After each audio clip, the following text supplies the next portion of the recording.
സത്യവിശ്വാസികളെ, സഹോദരന്മാരെ, സഹോദരിമാരെ, രക്ഷിതാക്കളെ,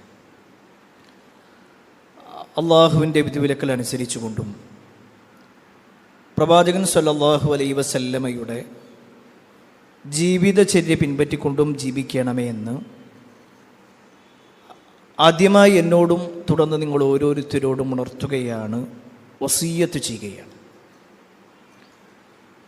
വീണ്ടും ഒരു തെരഞ്ഞെടുപ്പ് ചൂടിലേക്ക് നമ്മുടെ നാട് പ്രവേശിച്ചുകൊണ്ടിരിക്കുന്നു. നാടിൻ്റെ വിവിധ ഭാഗങ്ങളിൽ ഫ്ലെക്സുകൾ ഉയരപ്പെട്ട് കഴിഞ്ഞു. ഓരോ വീടുകൾ കേന്ദ്രീകരിച്ചുകൊണ്ടും സ്ഥാനാർത്ഥികളും പരിചയക്കാരുമെല്ലാം വോട്ട് ചോദിച്ചു വരുന്ന സമയവുമായിട്ടുണ്ട്. ഏതൊരു വിഷയത്തിലും എന്ന പോലെ എലക്ഷൻ്റെ വിഷയമാണെങ്കിലും തെരഞ്ഞെടുപ്പുമായി ബന്ധപ്പെട്ട കാര്യങ്ങളാണെങ്കിലും ഒരു വിശ്വാസിക്ക് ചില നിലപാടുകൾ ഉണ്ടാവണം.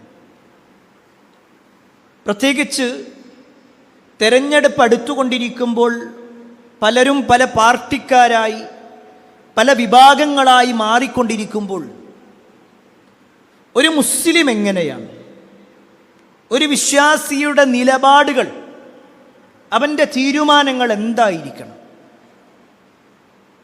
അതുമായി ബന്ധപ്പെട്ടുകൊണ്ട് 7 കാര്യങ്ങളെക്കുറിച്ച് സൂചിപ്പിക്കാനാണ് ഇന്നത്തെ നമ്മുടെ ഈ ഒരു ഖുതുബയിലൂടെ ഉദ്ദേശിക്കുന്നത്. അതിൽ ഒന്നാമത്തെ വിഷയം, ഒരു വിശ്വാസിയെ സംബന്ധിച്ചിടത്തോളം എല്ലാ സമയത്തും പ്രതീക്ഷ ഉള്ളവനാകുക എന്നതാണ്. തുടക്കത്തിൽ തന്നെ ഇങ്ങനെ ഒരു കാര്യം എടുത്തു പറയാനുള്ള കാരണം, തെരഞ്ഞെടുപ്പിൻ്റെ ചർച്ചകൾ വരുമ്പോൾ തന്നെ പലരും പിന്നിലേക്ക് ഇങ്ങനെ മാറി നിൽക്കും. എന്താ അപ്പോൾ കുറേ വോട്ട് ചെയ്തിട്ട്, ആര് ജയിച്ചിട്ടെന്താ, ഇവിടെ നമ്മുടെ കാര്യങ്ങളൊക്കെ നടക്കണമെന്നുണ്ടെങ്കിൽ നമ്മൾ തന്നെ തീരുമാനിച്ചത്. പ്രത്യേകിച്ച് ഇന്നത്തെ ഇന്ത്യയുടെ സാഹചര്യം നോക്കുമ്പോൾ വോട്ട് ചോരിയുമായി ബന്ധപ്പെട്ടുകൊണ്ടൊക്കെ ഒട്ടേറെ വാർത്തകൾ നമ്മൾ കേട്ടുകൊണ്ടേയിരിക്കുന്നു. ഇതിൽ ഒരു നിരാശയോടുകൂടി, ഒന്നുകിൽ വോട്ടുമായി ബന്ധപ്പെട്ടുകൊണ്ടുള്ള നിരാശ, അതല്ലെങ്കിൽ പാർട്ടികളുമായി ബന്ധപ്പെട്ടുകൊണ്ടുള്ള നിരാശ, അതുമല്ലെങ്കിൽ വ്യക്തികൾ, സ്ഥാനാർത്ഥികളുമായി ബന്ധപ്പെട്ടുകൊണ്ടുള്ള നിരാശയിലാണ് പല ആളുകളുള്ളത്. എന്നാൽ പ്രിയപ്പെട്ടവരെ, ഒരു വിശ്വാസി എല്ലാ സമയത്തും പ്രതീക്ഷയോടുകൂടിയാണ് അവൻ്റെ ജീവിതം. ഒരു പക്ഷേ പാർട്ടികൾക്ക് പ്രശ്നങ്ങൾ ഉണ്ടാവാം, വ്യക്തികൾക്ക് പോരായ്മകൾ ഉണ്ടാവാം, എങ്കിലും നമ്മൾ ജീവിക്കുന്നത് ഒരു ജനാധിപത്യ രാജ്യത്തിലാണ്. ഞാൻ ഈ സംസാരിച്ചു കൊണ്ടിരിക്കുന്ന ഈ സമയം വരെ ഇന്ത്യ ജനാധിപത്യ രാജ്യം തന്നെയാണ്. അതിലൊരു മാറ്റവും ഇതുവരെയും വന്നിട്ടില്ല. എങ്കിൽ ഈ ജനാധിപത്യം എന്ന് പറഞ്ഞാൽ എന്താണ്? ചെറിയ പ്രായം തൊട്ടേ നമ്മൾ പഠിക്കുന്നുണ്ട്. ജനങ്ങളാൽ തിരഞ്ഞെടുക്കപ്പെടുന്നവരാണ്. ആ ജനങ്ങളിൽ നമ്മളുണ്ട്. നമ്മൾ എന്ന കമ്മ്യൂണിറ്റിയുണ്ട്, മുസ്ലിം എന്ന് പറയുന്ന കമ്മ്യൂണിറ്റിയുണ്ട്. എല്ലാ മുസ്ലിമീങ്ങളും ഇതിൽ നിന്ന് അകന്നു നിൽക്കുക എന്ന ഒരു സംസ്കാരമല്ല വിശ്വാസികൾ എടുക്കേണ്ടത്. മറിച്ച് ഈ ഇസ്ലാമിന് പോരായ്മ വരുത്താത്ത രൂപത്തിൽ, മുസ്ലിമിന്റെ ഇസ്സത്തിന് നഷ്ടം വരുത്താത്ത രൂപത്തിൽ ആരാണോ നമുക്ക് സൗകര്യമായിട്ടുള്ളത് അവരെ നമുക്ക് തിരഞ്ഞെടുക്കാം, അവരുമായി സഹകരിക്കാം. അതിനപ്പുറത്തേക്ക് ഇസ്ലാമിനെ ഇല്ലായ്മ ചെയ്യാനും, മുസ്ലിമീങ്ങളെ കൊല്ലാക്കൊല ചെയ്യാനും, മുസ്ലിമീങ്ങളെ ഇല്ലാതാക്കാനും, ഈ നാട്ടിൽ നിന്ന് തുരത്താനും വേണ്ടി നിയമങ്ങൾ കൊണ്ടുവരുന്നവരോട് തീർച്ചയായും ഒരു മുസ്ലിം എന്ന നിലക്ക് നമുക്ക് നോ പറയേണ്ടി വരും. എങ്കിലും ആവർത്തിച്ചു പറയുന്നു, ഒരു മുസ്ലിം പ്രതീക്ഷയുള്ളവൻ തന്നെയാണ്. അവിടെ മുസ്ലിമിനെ സംബന്ധിച്ചിടത്തോളം ചില ചരിത്രങ്ങൾ മനസ്സിലാക്കാനുണ്ട്. നബി സല്ലല്ലാഹു അലൈഹി വസല്ലം മക്കയിൽ ജീവിച്ചു. 40ാമത്തെ വയസ്സിലാണ് നബി സല്ലല്ലാഹു അലൈഹി വസല്ലമക്ക് നുബുവത്ത് കിട്ടിയതെങ്കിൽ വീണ്ടും 13 കൊല്ലത്തോളം നബി സല്ലല്ലാഹു അലൈഹി വസല്ലം മക്കയിൽ തന്നെ കടിച്ചുകൂട്ടി. അങ്ങനെ തൻ്റെ 53ാമത്തെ വയസ്സിൽ നബി സല്ലല്ലാഹു അലൈഹി വസല്ലം മക്കയിൽ നിന്ന് മദീനയിലേക്ക് ഹിജ്റ പോകുകയാണ്. എത്രയോ തവണ നമ്മൾ ആ ചരിത്രം വിശദീകരിച്ചിട്ടുണ്ട്. ആ ചരിത്രത്തിൻ്റെ പൂർണ്ണത പറയാനല്ല, മറിച്ച് നബി സല്ലല്ലാഹു അലൈഹി വസല്ലമക്ക് മക്കയിൽ മുസ്ലിമായി ജീവിക്കാൻ, ഇസ്ലാം അനുസരിച്ചുകൊണ്ട് നിലകൊള്ളാൻ പ്രയാസമായപ്പോൾ അള്ളാഹുവിൻ്റെ കൽപ്പന പ്രകാരമാണ് മക്കയിൽ നിന്ന് മദീനയിലേക്ക് ഹിജ്റ പോകുന്നത്. നബി സല്ലല്ലാഹു അലൈഹി വസല്ലമയും അബൂബക്കർ സിദ്ദീഖ് റളിയല്ലാഹു അൻഹു നടന്നു പോകുമ്പോൾ അവരുടെ യാത്രയിൽ പ്രവാചകൻ സല്ലല്ലാഹു അലൈഹി വസല്ലമയെ പിന്തുടർന്നുകൊണ്ട് ഒരാൾ വരുന്നുണ്ട്. ചരിത്രത്തിൽ അയാളുടെ പേര് രേഖപ്പെടുത്തപ്പെട്ടിട്ടുള്ളത് സുറാഖത്ത് ബിൻ മാലിക് എന്ന. സുറാഖ എന്തിനാണ് സുറാഖ വരുന്നതെന്നറിയുമോ? നബി സല്ലല്ലാഹു അലൈഹി വസല്ലമയെ പിടിച്ചു കൊടുത്താൽ 100 ഒട്ടകം കിട്ടും എന്ന ആ ഇനാം പ്രഖ്യാപനം, ആ സമ്പത്ത് കിട്ടണമെന്ന ആഗ്രഹത്തിൽ സുറാഖ പ്രവാചകന്റെയും അബൂബക്കർ സിദ്ദീഖ് റളിയല്ലാഹു അൻഹുവിന്റെയും പിന്നിൽ കൂടി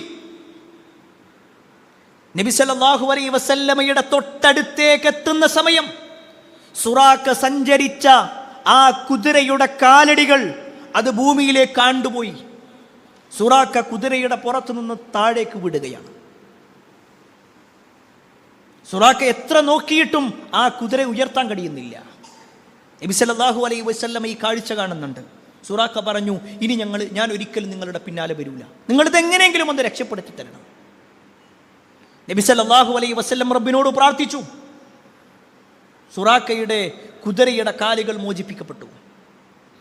വീണ്ടും കുതിരപ്പുറത്ത് കയറിയ സുറാഖക്ക് വീണ്ടും ആഗ്രഹം ജനിക്കുകയാണ്.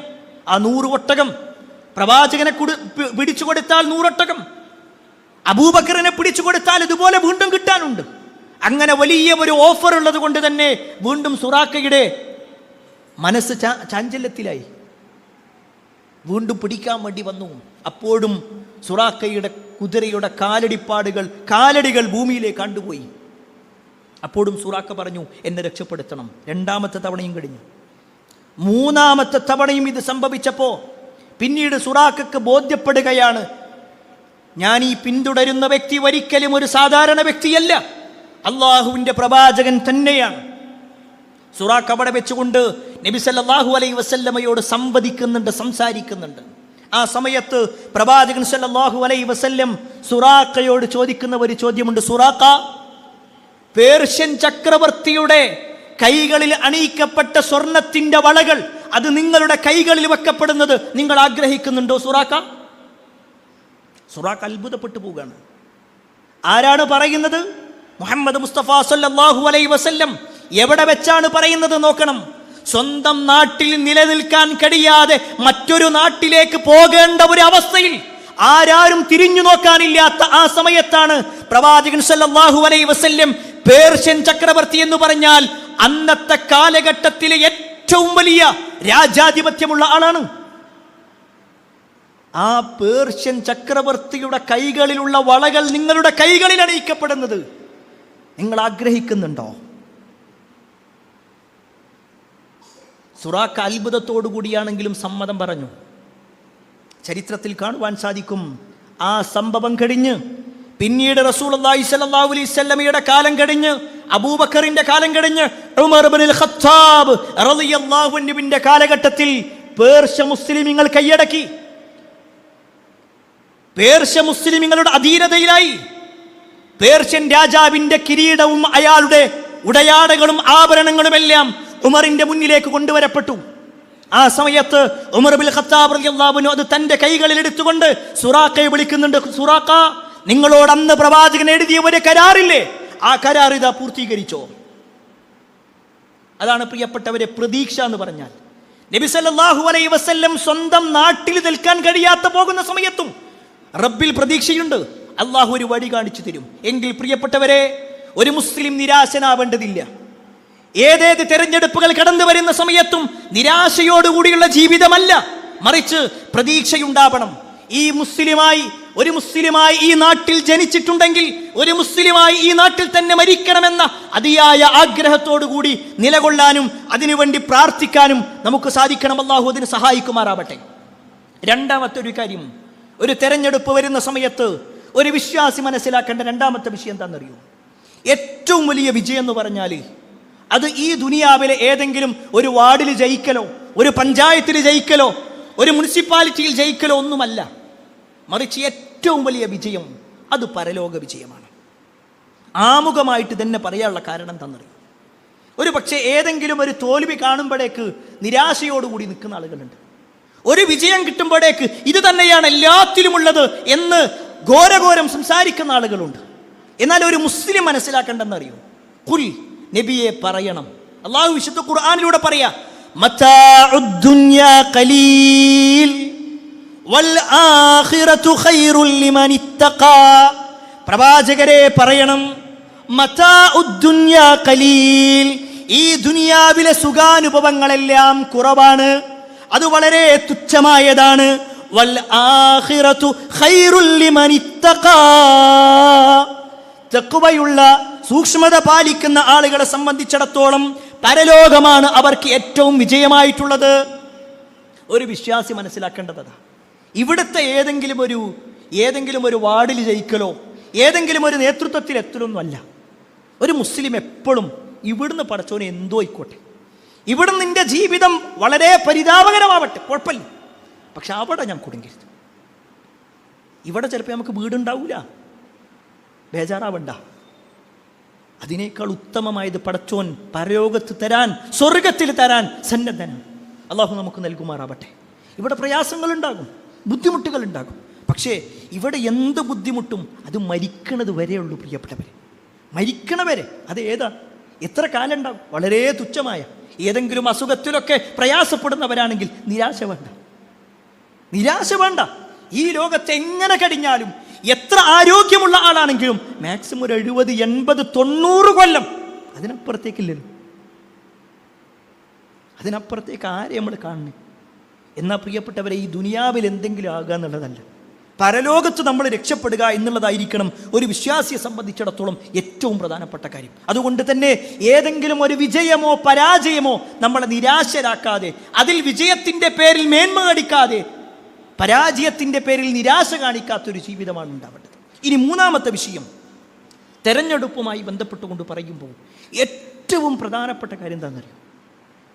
ചെറിയ ഒരു നേട്ടത്തിന് വേണ്ടിയിട്ട് വലിയ നഷ്ടങ്ങൾ നമ്മൾ വരുത്തി വെക്കരുത്.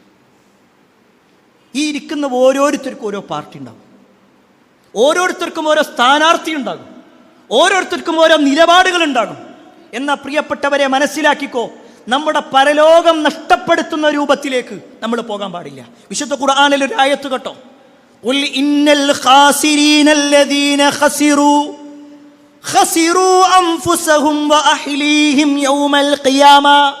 ഖുൽ, നബിയെ പറയണം, ഇന്നൽ ഖാസിരീൻ, തീർച്ചയായും നഷ്ടക്കാരെന്ന് പറഞ്ഞാൽ ആരാണെന്നോ?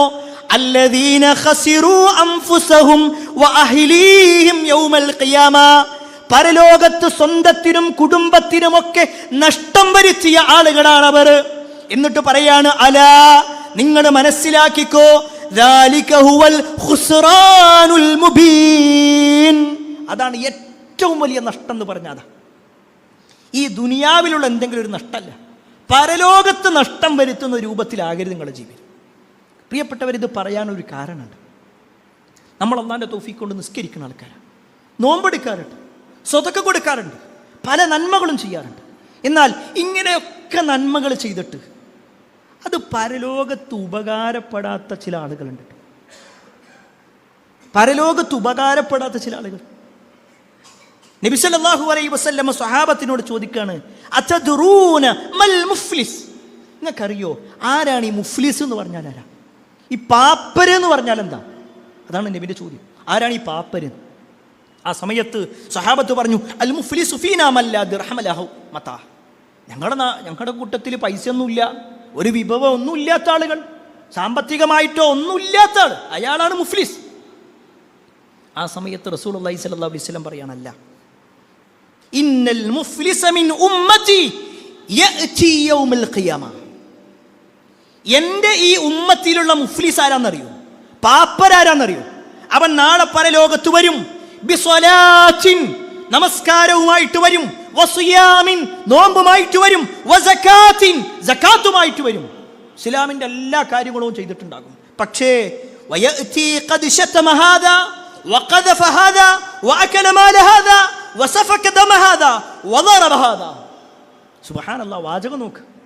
നബി സല്ലല്ലാഹു അലൈഹി വസല്ലം പറയണം, നാളെ പരലോകത്ത് ഇങ്ങനെ ചില ആൾക്കാർ വരും, ഒരു നിസ്കരിച്ചിട്ടുണ്ട്, നോമ്പെടുത്തിട്ടുണ്ട്, സക്കാത്ത് കൊടുത്തിട്ടുണ്ട്, നന്മകൾ പലതും ചെയ്തിട്ടുണ്ട്, പക്ഷേ അവൻ മറ്റൊരുത്തനെതിരെ ആരോപണം പറഞ്ഞിട്ടുണ്ട്, മറ്റൊരുത്തനെ ചീത്ത വിളിച്ചിട്ടുണ്ട്, മറ്റൊരുത്തന്റെ സമ്പത്ത് അപഹരിച്ചിട്ടുണ്ട്, മറ്റൊരുത്തനെ മർദ്ദിച്ചിട്ടുണ്ട്, അവനെ പ്രയാസപ്പെടുത്തിയിട്ടുണ്ട്. എന്നിട്ട് നബി സല്ലല്ലാഹു അലൈഹി വസല്ലം പറയാ, ഇങ്ങനെ ഈ വന്ന ആൾക്കാരെ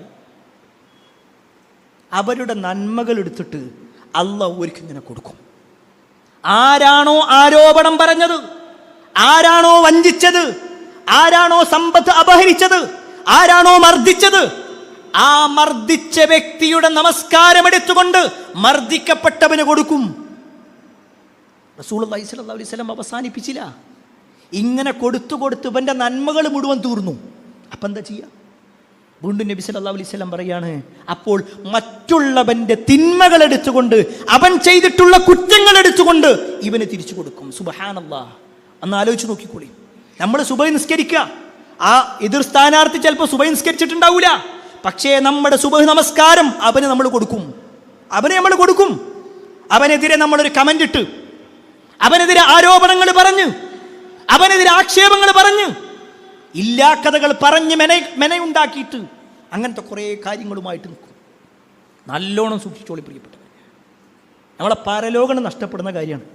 തെരഞ്ഞെടുപ്പ് എന്ന് പറയുമ്പോൾ അതൊരു ഭൗതികമായിട്ടുള്ള ഒരു ചെറിയൊരു പരിപാടി എന്നതിനപ്പുറത്തേക്ക് നമ്മുടെ പരലോകം നഷ്ടപ്പെടുത്തുന്നത്. സഹകരിക്കണ്ട എന്നല്ല പറഞ്ഞതിൻ്റെ അർത്ഥം. നമ്മുടെ നാവ് കൊണ്ടോ, നമ്മുടെ കൈകൾ കൊണ്ടോ, നമ്മുടെ വിരലുകൾ കൊണ്ടോ, നമ്മുടെ സംസാരങ്ങൾ കൊണ്ടോ, നമ്മുടെ പെരുമാറ്റങ്ങൾ കൊണ്ടോ ഒരിക്കലും ഒരാൾക്കെതിരെ ആരോപണം പറയാൻ, ആക്ഷേപങ്ങൾ പറയാൻ, പരദൂഷണങ്ങൾ പറയാൻ, കളവുകൾ പ്രചരിപ്പിക്കാൻ നമ്മളതിന് കൂട്ടു നിൽക്കാൻ പാടില്ല. എന്താ ഈ പരദൂഷണം എന്ന് പറഞ്ഞാൽ എന്താ? ചില ആൾക്കാരൊക്കെ പറയുന്ന വാക്കുകൾ നമ്മളിപ്പോൾ എന്താ ഒരു ചെയ്തതല്ലേ വിളിച്ചു പറയുന്നത്, അവര് കാണിച്ചതാ ഞങ്ങൾ പറഞ്ഞത്. ശരി, എന്താ റസൂലുള്ളാഹി സ്വല്ലല്ലാഹു അലൈഹി വസല്ലം പരദൂഷണത്തെ കുറിച്ച് പറഞ്ഞത്? നബി സല്ലല്ലാഹു അലൈഹി വസല്ലം സ്വഹാബത്തിനോട് ചോദിക്കുകയാണ്, അതദറൂന മൽ ഗീബ, എന്താണ് പരദൂഷണം നിങ്ങൾക്ക് അറിയുമോ? ആ സമയത്ത് സ്വഹാബത്ത് പറഞ്ഞു, അല്ലാഹു റസൂലു അലം, അല്ലാഹുവിനും റസൂലിനും മാത്രമേ അറിയുള്ളൂ. ആ സമയത്ത് റസൂലുള്ളാഹി സ്വല്ലല്ലാഹു അലൈഹി വസല്ലം പറയാണ്, അൽ ഗീബ, പരദൂഷണം എന്ന് പറഞ്ഞാൽ ദിക്റുക അഖാക ബിമാ യക്റഹു, നിന്റെ സഹോദരന് ഇഷ്ടമില്ലാത്ത ഒരു കാര്യം അവനെക്കുറിച്ച് നീ പറയലാണ്. ഒരാളെക്കുറിച്ച് ഇഷ്ടമില്ലാത്തൊരു കാര്യം അയാൾക്ക് ഇഷ്ടമല്ല നമ്മളാ പറയുന്നത്, പക്ഷെ നമ്മൾ അതിങ്ങനെ പറഞ്ഞടക്കാം. ഇതാണ് ഗീബത്ത്. ഇത് റസൂലുള്ളാഹി സ്വല്ലല്ലാഹു അലൈഹി വസല്ലം പറഞ്ഞപ്പോൾ നമ്മുടെ മനസ്സിലുള്ള അതേ സംശയം സ്വഹാബത്തിനുണ്ടായി.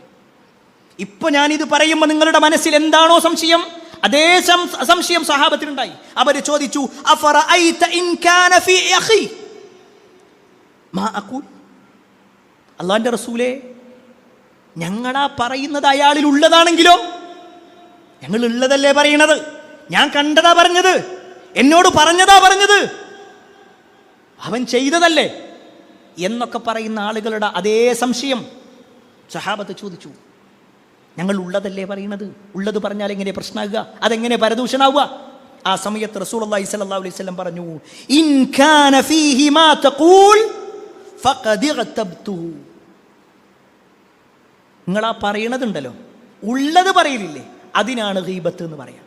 ഉള്ളത് പറയലാണ് പരദൂഷണം. വഇൻ ലം യകുൻ ഫീഹി ഫഖദ് ബഹത്തഹു, ഇല്ലാത്തത് പറയലാണെങ്കിലോ അതിന് കളവ് എന്ന് പറയാം. ഒരാളുടെ പേരിൽ ഇല്ലാത്തൊരു കാര്യം എന്തെല്ലാം ആരോപണങ്ങളെ പറഞ്ഞുകൊണ്ടിരിക്കണം. ഒരു മനുഷ്യന്റെ ജീവിതം തകർക്കാൻ പ്രധാനമായും 2 ആരോപണങ്ങളാണ് ആളുകൾ കൊണ്ടുവരിക. ഒന്ന് സാമ്പത്തിക ആരോപണം, മറ്റൊന്ന് ലൈംഗിക ആരോപണം.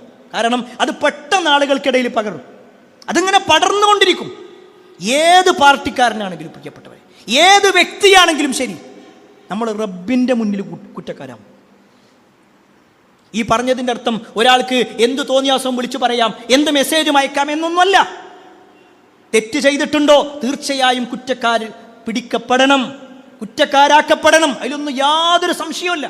പക്ഷേ ഒരാളുടെ വ്യക്തി ജീവിതവുമായി ബന്ധപ്പെട്ടുകൊണ്ട് ഇറങ്ങിയിട്ട് അതിങ്ങനെ തോന്നിയതുമൊക്കെ നമ്മുടെ നാവിൽ വിളിച്ചു പറയുന്ന, നമ്മുടെ കമന്റുകളിൽ സോഷ്യൽ മീഡിയകളിൽ അതിങ്ങനെ എഴുതിവിടുന്നൊരവസ്ഥ നല്ലോണം ശ്രദ്ധിക്കേണ്ട കാര്യം. എത്രത്തോളം എന്നാൽ വിശുദ്ധ ഖുർആൻ ഇതിനെക്കുറിച്ച് പറഞ്ഞെന്തെന്നറിയോ? ഒരാളെക്കുറിച്ച് ഇങ്ങനെ പറയാന്നുള്ളത്. ഇപ്പം നമ്മുടെ ഏതെങ്കിലും ഒരു വാർഡിൽ അങ്ങോട്ടും ഇങ്ങോട്ടുള്ള സംസാരമായി പറയുന്നത് അള്ളാഹു വിശുദ്ധ ഖുർആനിലൂടെ പറഞ്ഞെന്താണെന്നറിയോ? മറ്റൊരാളെക്കുറിച്ച് ഇങ്ങനെ പറയുക എന്നുള്ളത് അള്ളാഹ് ചോദിക്കുന്ന ഒരു ചോദ്യമുണ്ട്. എന്താണെന്നറിയോ? വിശുദ്ധ ഖുർആനിലൂടെ അല്ലാഹു സുബ്ഹാനഹു വ തആല ചോദിക്കാണ്, വലാ തജസ്സദു വലാ യഗ്തബ് ബഅദുകും ബഅദ.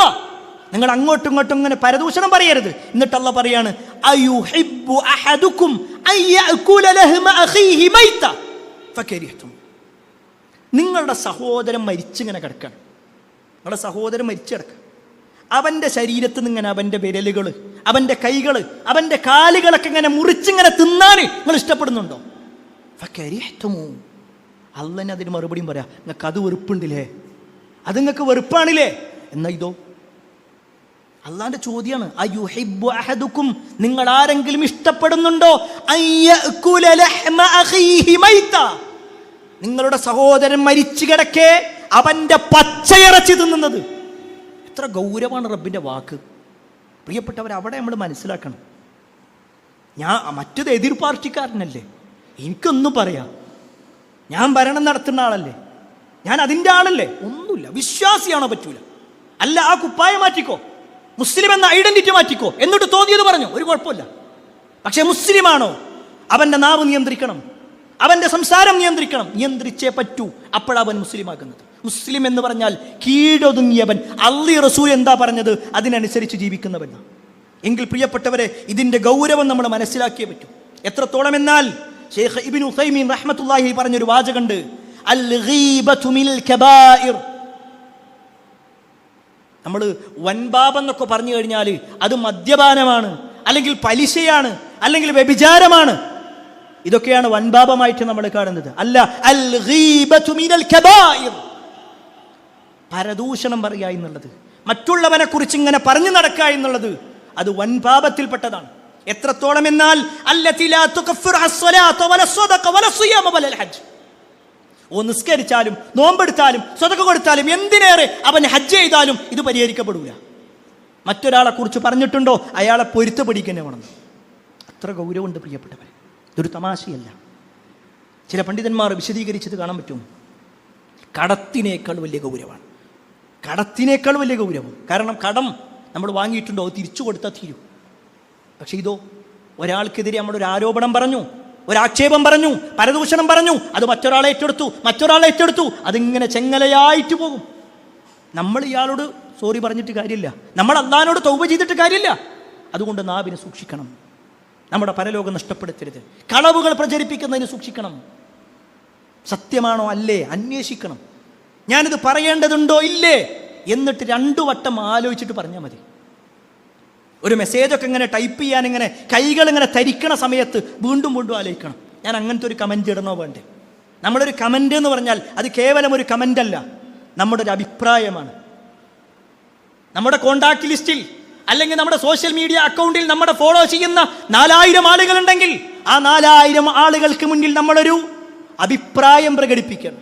അതുകൊണ്ട് പ്രിയപ്പെട്ടവരെ, ആ കാര്യങ്ങൾ വളരെ വളരെ ഗൗരവത്തിൽ നമ്മൾ മനസ്സിലാക്കണം. ഏറ്റവും ലളിതമായിട്ട് പറഞ്ഞാൽ, ആരാൻ്റെ ഭൗതികമായൊരു കാര്യത്തിന് വേണ്ടിയിട്ട്, ആരാൻ്റെ ഒരു നേട്ടത്തിന് വേണ്ടിയിട്ട് അവനവൻ്റെ പരലോകം നഷ്ടപ്പെടുത്തണ്ട. അവന് കിട്ടും, അവൻ അധികാരത്തിലെത്തി, അവൻ പല നേട്ടങ്ങളും ഉണ്ടാക്കും, പക്ഷെ നമ്മുടെ പരലോകം പോയി കിട്ടും. അതുകൊണ്ട് പ്രിയപ്പെട്ടവരെ, ഈ കാര്യം നമ്മൾ നല്ലോണം ശ്രദ്ധിക്കണം. 4ാമത്തെ വിഷയം, തെരഞ്ഞെടുപ്പുമായി ബന്ധപ്പെട്ടുകൊണ്ട് ഒരു വിശ്വാസി മനസ്സിലാക്കേണ്ട ഏറ്റവും പ്രധാനപ്പെട്ട കാര്യമാണ് അധികാരം എന്ന് പറഞ്ഞാൽ അതൊരു അമാനത്താണ്. എല്ലാവർക്കും അധികാരം കിട്ടണമെന്ന് ആഗ്രഹമുണ്ട്. എന്തിൻ്റെങ്കിലൊക്കെ ഒരു നേതൃത്വം കിട്ടുക. മിനിമം 3 മക്കളുണ്ടെങ്കിൽ അതിൽ മൂത്ത ആൾക്ക് 2 ആളെ എൻ്റെ കീഴില എന്ന് പറയാം. ബാപ്പാക്ക് ഞാൻ എൻ്റെ വീടിൻ്റെ അധികാരിയാണ്. അധികാരം നല്ലതാണ്, അതിങ്ങനെ ആസ്വദിക്കുമ്പോൾ നല്ലതാണ്. പക്ഷേ നബി സല്ലല്ലാഹു അലൈഹി വസല്ലം പറഞ്ഞ എന്താ അറിയോ, അത് വല്ലാത്തൊരു വിഷമമായിരിക്കുന്നു. പരലോകത്ത് സ്വർഗം നഷ്ടപ്പെടുത്തും. അധികാരം വേണ്ട എന്നല്ല, അധികാരത്തിന് വേണ്ടി വടംവിലി അല്ലെ നമ്മൾ കണ്ടുകൊണ്ടിരിക്കുകയാണ് ഓരോ ദിവസവും പത്രത്താളുകളിലൂടെ. ഏതെങ്കിലും ഒരു പാർട്ടിക്കാരൻ തനിക്ക് സീറ്റ് കിട്ടിയില്ല എന്നാൽ വേഗം അപ്പുറത്തേക്ക് ചടുന്നു, വേഗം വേറെ ആളുകളെ കൂട്ടുന്നു, വേറെ ടീമുണ്ടാക്കുന്നു. എല്ലാവർക്കും അധികാരം. എന്താണ് ഇവിടെ കിട്ടാനുള്ളത്? തെരഞ്ഞെടുപ്പിൽ ജയിച്ചിട്ട് അവർക്ക് മാസം കിട്ടുന്ന വരുമാനം എത്രയാണെന്ന് ചോദിച്ചാൽ ഒരു പക്ഷേ സാധാരണ ഒരു മനുഷ്യൻ ജോലി ചെയ്യുമ്പോൾ അയാൾക്കൊരു മാസം കിട്ടുന്ന ശമ്പളത്തിന്റെ പകുതി ഉണ്ടാവുള്ളൂ. പിന്നെന്തുകൊണ്ടാ? ജനങ്ങളെ സേവിക്കണമെന്നാണോ? ജനങ്ങളെ സേവിക്കണമെന്ന ഉദ്ദേശമാണോ? അല്ല, ഈ ദുനിയാവ് എന്തൊക്കെയോ നേടണം. എങ്കിൽ പ്രിയപ്പെട്ടവരെ മനസ്സിലാക്കിക്കോ, ആ ഉദ്ദേശത്തിലാണെങ്കിൽ അത് നഷ്ടമായിരിക്കും. നമുക്ക് ആ ഉദ്ദേശത്തിലാണെങ്കിൽ നഷ്ടമായിരിക്കും. നബി സല്ലല്ലാഹു അലൈഹി വസല്ലമയുടെ അടുക്കലേക്ക് അബൂദർ ഗഫാരി റളിയല്ലാഹു അൻഹു, നമ്മൾ കേട്ടിട്ടുണ്ട് അദ്ദേഹത്തിൻ്റെ ചരിത്രം പലപ്പോഴും. നബി സല്ലല്ലാഹു അലൈഹി വസല്ലം അങ്ങനെ ഓരോരുത്തരിങ്ങനെ ഗവർണർമാരാക്കിയിട്ട് ഇങ്ങനെ പല ആളുകളെയും പലരോടത്തും ഇങ്ങനെ പറഞ്ഞേക്കാം. ആ സമയത്ത് അബൂദർ റളിയല്ലാഹു അൻഹു വിളിച്ചിട്ട് ചോദിക്കണം, യാ റസൂലല്ലാഹ് അലാ തസ്തഅമിൽനി, അല്ലാഹുവിൻ്റെ റസൂലേ നിങ്ങൾ ഇന്നെന്താ എവിടെ ഏൽപ്പിക്കാത്തേ? എനിക്കൊരു ഗവർണർ സ്ഥാനം, എനിക്കെന്തെങ്കിലുമൊക്കെ ഒന്ന് തരും. അബൂദർ റളിയല്ലാഹു അൻഹുവിൻ്റെ ചോദ്യമാണ്.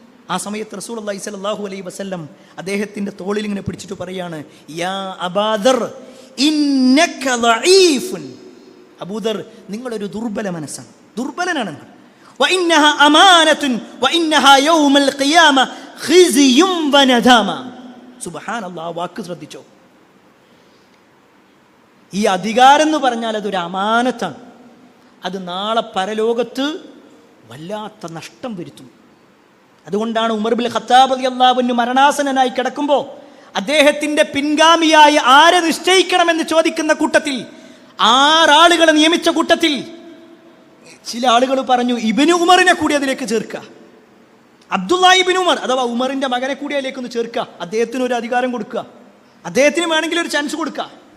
ഉമർ പറയണ വേണ്ട, അള്ളാന്റെ അടുക്കൽ ഈ ഉമർ തന്നെ മതി. ഈ ഉമറിന്റെ കുടുംബത്തിൽ അള്ളാന്റെ അടുക്കൽ കുറ്റക്കാരനായി മാറുമെന്നുള്ള പേടിയില്ല ഞാൻ തന്നെയുള്ളത്, നിന്റെ മകനും കൂടി വേണ്ട. അവിടെയാണ് ഇന്ന് മക്കളും പേരമക്കളും മരുമക്കളൊക്കെയായി എല്ലാവരും അധികാരത്തിന് വേണ്ടി ഇങ്ങോട്ട് നിൽക്കണം. ഞാൻ ഏതെങ്കിലും വ്യക്തികളെയല്ല പറയുന്നത്, പാർട്ടിയല്ല പറയുന്നത്. പക്ഷെ നമ്മൾ ഒരു വിശ്വാസി മനസ്സിലാക്കണം, ഇതൊരു നിദാമയാണ്, അങ്ങേയറ്റത്തെ നഷ്ടങ്ങൾ ഉണ്ടാക്കുന്ന ഒരു കാര്യമായിക്കൊണ്ട് നബി സല്ലല്ലാഹു അലൈഹി വസല്ലം പറഞ്ഞു. എങ്ങനെ? ഇല്ലാ മൻ അഖദഹാ ബിഹഖ്ഖിഹാ വഅദ്ദല്ലദി അലൈഹി ഫീഹാ. ആ ഒരു ഉത്തരവാദിത്തം കൃത്യമായിട്ട് നിർവഹിക്കണില്ലെങ്കിൽ അപ്പം കുറ്റകരമാണ്. അതല്ല, ഉത്തരവാദിത്തം കൃത്യമായിട്ട് മുന്നോട്ട് പോകുകയാണോ അയാളെ സംബന്ധിച്ചിടത്തോളം അതൊരു ഖൈറാണ്. ഒരിക്കൽ റസൂലുള്ളാഹി സ്വല്ലല്ലാഹു അലൈഹി വസല്ലമയുടെ അടുക്കിലേക്ക് ഒരാൾ വന്നിട്ട് ചോദിക്കുന്നുണ്ട്. പ്രത്യേകിച്ച് ഈ ഭാഗം നമ്മൾ മനസ്സിലാക്കാനുള്ള കാരണം എന്താണെന്ന് അറിയും. ഈ അമാനത്താണെന്ന് പറയും, എല്ലാവരും അമാനത്തിൻ്റെ കാര്യം ഇങ്ങനെ പറയും. എത്രത്തോളം എന്നാൽ നാളെ പരലോകത്ത് സിറാത്തിൻ്റെ മുകളിലൂടെ, സിറാത്ത് പാലത്തിൻ്റെ മുകളിലൂടെ പോകുമ്പോൾ ആ സിറാത്ത് പാലത്തിൻ്റെ അപ്പുറത്തും ഇപ്പുറത്തും ഉണ്ടാകുക ഒന്ന് അമാനത്താണ്, മറ്റൊന്ന് കുടുംബ ബന്ധമാണ്. ഇത് നിർവഹിച്ചിട്ടില്ലെങ്കിൽ, കുടുംബബന്ധം പുലർത്താത്ത ഒരാളാണെങ്കിൽ ആ സിറാത്ത് പാലത്തിൻ്റെ മുകളിലേക്കൊണ്ട് കയറുമ്പോൾ ആ കുടുംബ ബന്ധം അയാളുടെ തോളിലേക്കാണ് ചാടുന്ന, അയാളെ പിടിച്ച് നരകത്തിലേക്ക് വലിച്ചെറിയും. അമാനത്ത് നിർവഹിക്കാത്തവരാണെങ്കിൽ അതേപോലെ അയാൾ അനുഭവിക്കും. അള്ളാഹു കാത്തിരക്ഷിക്കുമാറാവട്ടെ. പ്രിയപ്പെട്ടവരെ, നബി സല്ലല്ലാഹു അലൈഹി വസല്ലമയോട് ഒരാൾ വന്നിട്ട് ചോദിക്കാണ്, അള്ളാഹിൻ്റെ റസൂൽ എപ്പോഴാണ് അന്ത്യദിനം സംഭവിക്കുക, എപ്പോഴാണ് അന്ത്യദിനം സംഭവിക്കുക? ആ സമയത്ത് റസൂലുള്ളാഹി സ്വല്ലല്ലാഹു അലൈഹി വസല്ലം ഒന്നും മിണ്ടാതെ അങ്ങനെ പോയി. അപ്പോൾ സ്വഹാബിമാരിങ്ങനെ കേൾക്കുന്നുണ്ട്. സ്വഹാബത്ത് പറഞ്ഞു, നബി കേട്ടിട്ടില്ല എന്നാ തോന്നുന്നു. വേറെ ചില ആൾക്കാർ പറഞ്ഞു നബി കേട്ടിട്ടുണ്ട്, പക്ഷെ ആ ചോദ്യം നബിക്ക് ഇഷ്ടപ്പെട്ടിട്ടില്ല. ഇങ്ങനെ അങ്ങോട്ടും ഇങ്ങോട്ടും ഉള്ള പല അഭിപ്രായങ്ങൾ വരിക. കുറച്ച് കഴിഞ്ഞപ്പോൾ നബി സല്ലല്ലാഹു അലൈഹി വസല്ലം തിരിച്ചു വന്നു. എന്നിട്ട് ചോദിക്കുകയാണ്, ഐന സായിലു അനി സാ, ആ അന്ത്യദിനത്തെക്കുറിച്ച് ചോദിച്ചില്ലേ, അയാൾ എവിടെയെന്ന് ചോദിച്ചു. അപ്പോൾ അയാൾ ഉടനെ നബിൻ്റെ മുന്നിലേക്ക് വന്നിട്ട് പറഞ്ഞു, നബി ഞാൻ അവിടെ ഉണ്ട്. ആ സമയത്ത് നബി സല്ലല്ലാഹു അലൈഹി വസല്ലം പറയാണ്, അന്ത്യദിനം എപ്പോഴാണെന്നറിയോ? ഫഇദാ ദുയ്യഅത്തിൽ അമാന ഫൻതദിരി സാ. അമാനത്ത് നിർവഹിക്കപ്പെടാത്തത് നിങ്ങൾ കണ്ടാൽ ഉറപ്പിച്ചോ, അത് അന്ത്യദിനത്തിൻ്റെ അടയാളമാണ്. അമാനത്ത് നിർവഹിക്കാത്തരിക്കും. അപ്പോൾ വീണ്ടും സഹാബത്ത് ചോദിക്കണേ, കൈഫ ഇളാഅത്തുഹാ, അതെങ്ങനെയാണ് ആ ഒരു ഈ അമാനത്ത് നഷ്ടപ്പെടുക എന്ന് പറഞ്ഞാൽ എന്താണ് ശരിക്കും? ആ സമയത്ത് നബി സല്ലല്ലാഹു അലൈഹി വസല്ലം പറയാണ്, ഇദാ ഉസ്സിദൽ അംറു ഇലാ ഗൈരി അഹ്ലി ഫൻതദിരി സാ. അധികാരം, നേരെ ശ്രദ്ധിച്ചോളി പ്രിയപ്പെട്ട, അധികാരം അതിന് പറ്റാത്ത ആളുകളിലേക്ക് ഏൽപ്പിക്കപ്പെടുക. അതിന് പറ്റാത്ത ആളുകൾ എല്ലാവരും നോക്കെന്താണെന്നറിയോ? അയാളെ പറ്റുമല്ലേ എന്നുള്ളതല്ല, അയാൾ എൻ്റെ പാർട്ടിക്കാരനാണ്, അയാളെ കൊണ്ട് എനിക്കെന്തെങ്കിലും ഉപകാരം ഉണ്ടാവും, അയാൾ എൻ്റെ കുടുംബക്കാരനാണോ, ഇതൊക്കെ നോക്കണേ. അയാൾ അതിന് പറ്റുമല്ലേ എന്നുള്ളതല്ല, അതാ പറയുന്നത്. അതാ റസൂലുള്ളാഹി സ്വല്ലല്ലാഹു അലൈഹി വസല്ലം പറയും, ഇദാ ഉസ്സിദൽ അംറു ഇലാ ഗൈരി അഹ്ലി, അതിൻ്റെ അഹ്ലികാരല്ലാത്തവരിലേക്ക് നേതൃത്വം നൽകപ്പെടും, അവർ നേതാക്കന്മാരായി മാറും. അത് കേവലം ഏതെങ്കിലും ഒരു വാർഡിന്റെ വിഷയത്തിൽ മാത്രമല്ല, രാഷ്ട്രീയത്തിന്റെ വിഷയത്തിൽ മാത്രമല്ല, മത നേതാക്കന്മാരാണെങ്കിലും ശരി, പള്ളിയുടെ നേതാക്കന്മാരാണെങ്കിലും ശരി, സംഘടനാ നേതാക്കന്മാരാണെങ്കിലും ശരി, അതിലൊന്നും സംശയമല്ല. ഏൽപ്പിക്കപ്പെടാൻ പറ്റാത്ത ആളുകൾ നേതാക്കന്മാരായിട്ട് മാറും.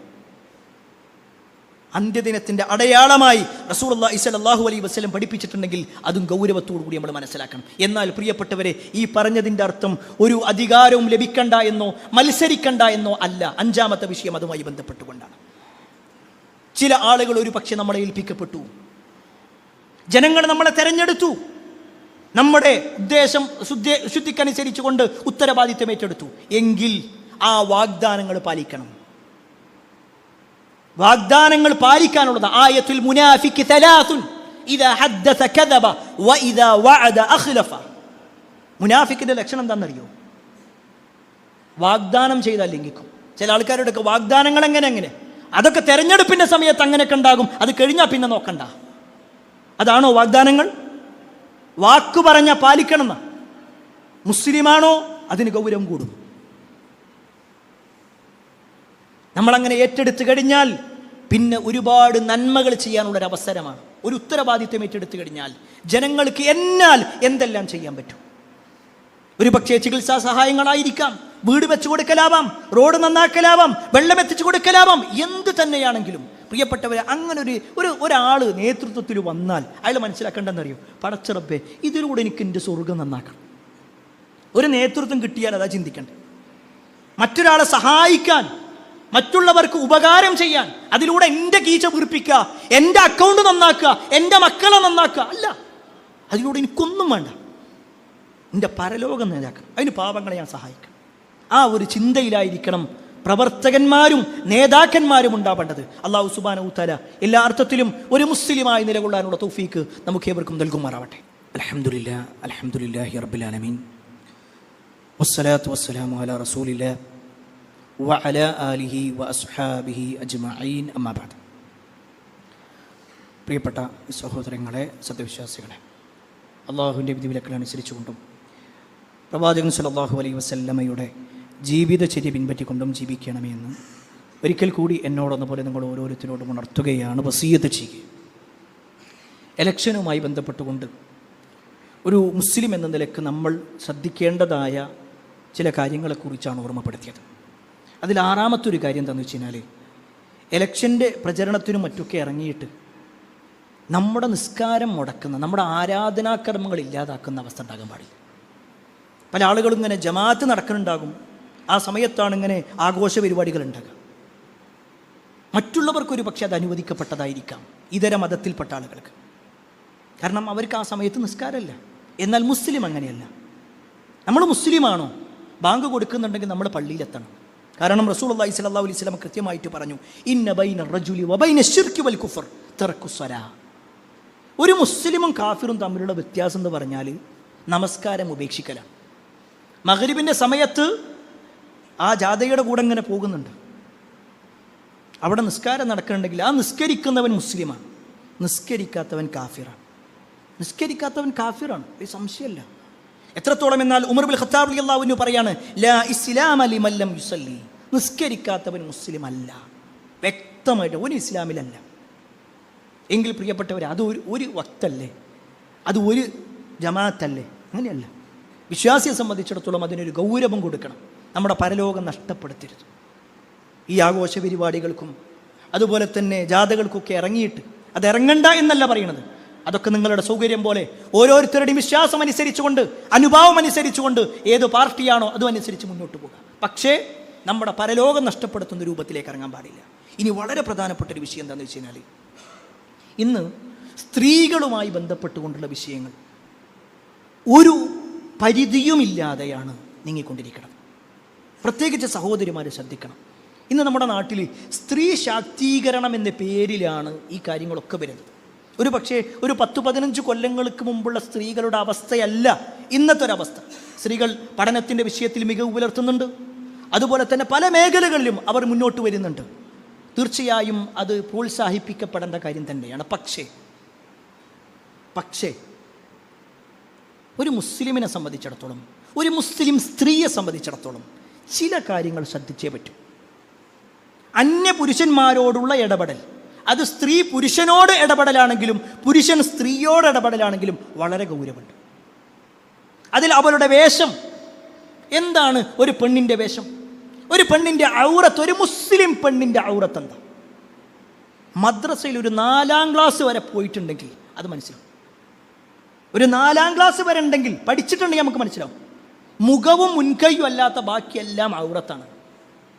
എന്നാൽ ഖേദകരമെന്ന് പറയട്ടെ, ഇന്ന് പല സഹോദരിമാരും ഒരു പക്ഷേ ഇതിനെക്കുറിച്ച് അറിവില്ലാത്തത് കൊണ്ടായിരിക്കാം തൻ്റെ ശരീരത്തിൻ്റെ പല ഭാഗങ്ങളും കാണിച്ചുകൊണ്ടുള്ള ഫോട്ടോ പോസ്റ്റ് ചെയ്യുന്നു, വലിയ വലിയ ഫ്ലക്സുകളും പോസ്റ്ററുകളും ഉണ്ടാക്കുന്നു. എന്തിനേറെ ജനങ്ങളിലേക്ക് ഇങ്ങനെ ഇറങ്ങിച്ചില്ല. പ്രിയപ്പെട്ട സഹോദരിമാരെ, അള്ളാനെ ഭയപ്പെട്ടോളൂ. നമ്മളിവിടെ ഏതെങ്കിലും ഒരു ചെറിയ സ്ഥാനം കിട്ടണമല്ല, പരലോകത്ത് സ്വർഗം കിട്ടണമെന്നുണ്ടെങ്കിൽ ചില നിലപാടുകൾ നമ്മൾ കടുപ്പിച്ചേ പറ്റൂ. ഇത് പറയുമ്പോൾ ഒരു പക്ഷേ വിമർശനങ്ങളുണ്ടാകും, എനിക്ക് ആക്ഷേപങ്ങളുണ്ടാകും, ട്രോളുകളുണ്ടാകും. പക്ഷേ അള്ളാൻ്റെ അധീനാണ്, പറയാതിരിക്കാൻ കഴിയില്ല. നമ്മളെന്താ റബ്ബിനോട് പറയാ? എനിക്ക് ഇന്ന ഒരു ന്യായമുണ്ട്, എല്ലാവരും എന്നോട് ഇങ്ങനെ പറഞ്ഞു, ആ പാർട്ടിയിലുള്ള മുഴുവൻ ആൾക്കാരും ഇങ്ങനെ പറഞ്ഞത്, അവരുടെ ഒരു തൃപ്തിക്ക് വേണ്ടിയിട്ടാണ് ഞാൻ എൻ്റെ തട്ടം ഒഴിവാക്കിയത്, അവരുടെ തൃപ്തിക്ക് വേണ്ടിയിട്ടാണ് ഞാൻ പർദ്ദ ഒഴിവാക്കിയത്. എന്താ പറയാ? അള്ളാൻ്റെ മുന്നിൽ എന്തു പറയും? അതിലൊന്ന് ശ്രദ്ധ കൊടുക്കേണ്ടതുണ്ട്. രണ്ടാമത്തൊരു വിഷയം, ഇതിൽ തന്നെ ചേർത്ത് വെക്കേണ്ട ഒരു കാര്യം, ഇന്ന് പല ആളുകളും സ്ഥാനാർത്ഥികൾ എന്ന് പറഞ്ഞ് എല്ലാവരെയും പോയി കെട്ടിപ്പിടിക്കുന്നൊരവസ്ഥ. അന്യരാണോ അന്യരല്ലേന്നൊന്നുമില്ല. അതൊരു സ്ത്രീ പുരുഷനെ കെട്ടിപ്പിടിക്കലാണെങ്കിലും ഒരു പുരുഷൻ വന്ന് സ്ത്രീക്ക് കൈകൊടുക്കലാണെങ്കിലും ഒക്കെ എന്താ ഇസ്ലാമിൻ്റെ നിയമം? ഇത് പറയുമ്പോൾ ഇസ്ലാമിനെ വേഗം 6ാം നൂറ്റാണ്ടിലേക്ക് പറഞ്ഞേക്കും. എന്താ നമ്മുടെ കഴിഞ്ഞ ആഴ്ചകളിൽ നമ്മൾ കണ്ടത്? പല സ്ഥലങ്ങളിലും പീഡനങ്ങളിലേക്ക് പോയില്ലേ? എങ്കിൽ 1400 വർഷങ്ങൾക്ക് മുമ്പ് ഇന്ന് വിമർശകന്മാരായ ആളുകൾ പറയുന്ന 6ാം നൂറ്റാണ്ടിന്റെ ആ നിയമം അത് പാലിച്ചിരുന്നെങ്കിൽ ഈ പീഡനങ്ങളിലേക്ക് പോകൂല, പ്രശ്നങ്ങളിലേക്ക് പോകൂല. അവിടെ ഇസ്ലാം പറഞ്ഞൊരു നിയമമുണ്ട്, ആ നിയമത്തിൽ നിൽക്കണം. എത്രത്തോളം എന്നാൽ നബി സല്ലല്ലാഹു അലൈഹി വസല്ലം പറയാണ്,